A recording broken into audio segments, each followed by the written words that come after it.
राजधानी दिल्ली में भाजपा की सरकार है और ऐसे में दिल्ली में आयुष्मान भारत प्रधानमंत्री जन आरोग्य योजना को लागू करने के लिए केंद्र के साथ एक समझौता ज्ञापन पर हस्ताक्षर किए। इसके साथ ही दिल्ली इस स्वास्थ्य बीमा योजना को लागू करने वाला 35वां राज्य या केंद्र शासित प्रदेश बन गया। आपको बता दें कि इस योजना के तहत दिल्ली में पात्र परिवारों को 10 लाख रुपए तक का वार्षिक स्वास्थ्य कवर मिलेगा, जिसमें से 5 लाख रुपए केंद्र और शेष 5 लाख रुपए दिल्ली सरकार प्रदान करेगी। मध्य प्रदेश की राजधानी भोपाल से देवास जा रहे केंद्रीय कृषि मंत्री शिवराज सिंह चौहान के काफिले में शामिल पुलिस की गाड़ी आष्टा थाना क्षेत्र के ग्राम बेदाखेड़ी के पास हादसे का शिकार हो गई। काफिले में शामिल गाड़ी अनियंत्रित होकर पलटने से उसमें सवार 3 पुलिस जवान घायल हुए हैं। घायल जवानों को तुरंत इलाज के लिए जिला अस्पताल में भर्ती कराया गया है।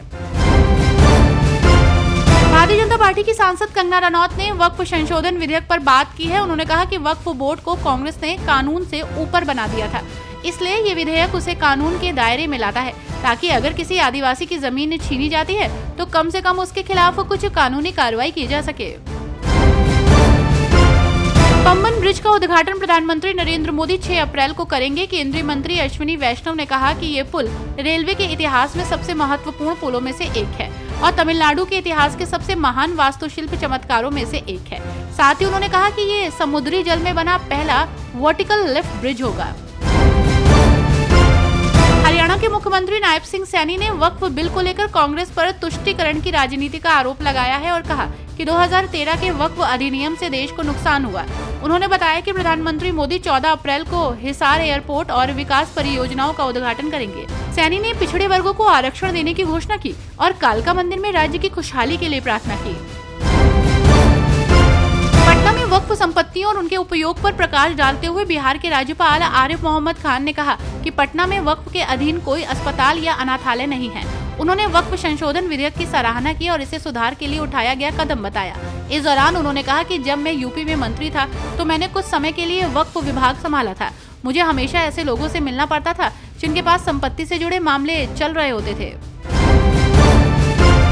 आज मध्य प्रदेश के मुख्यमंत्री मोहन यादव आर्टिफिशियल इंटेलिजेंस के सेमिनार में शामिल हुए हैं। इस दौरान सीएम मोहन यादव को सम्मानित किया गया। इस सेमिनार में मुख्यमंत्री मोहन यादव ने आर्टिफिशियल इंटेलिजेंस यानी कि एआई के समाज पर होने वाले प्रभावों पर प्रकाश डाला और संबोधित भी किया।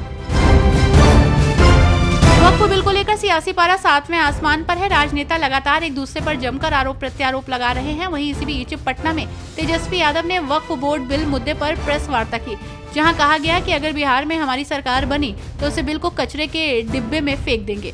वक्फ की लड़ाई सदन, सड़क और न्यायालय तक जाएगी। आरजेडी ने लोकसभा और राज्यसभा में वक्फ बोर्ड को लेकर कड़ा विरोध किया है।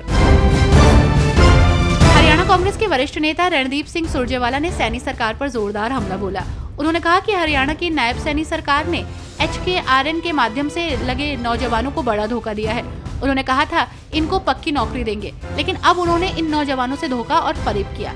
इनको निकालने की तैयारी शुरू कर दी है। उन्होंने आदेश निकाला है कि अगर मंजूरी नहीं मिली तो 31 मार्च 2025 के बाद इनका कॉन्ट्रैक्ट रिन्यू नहीं होगा।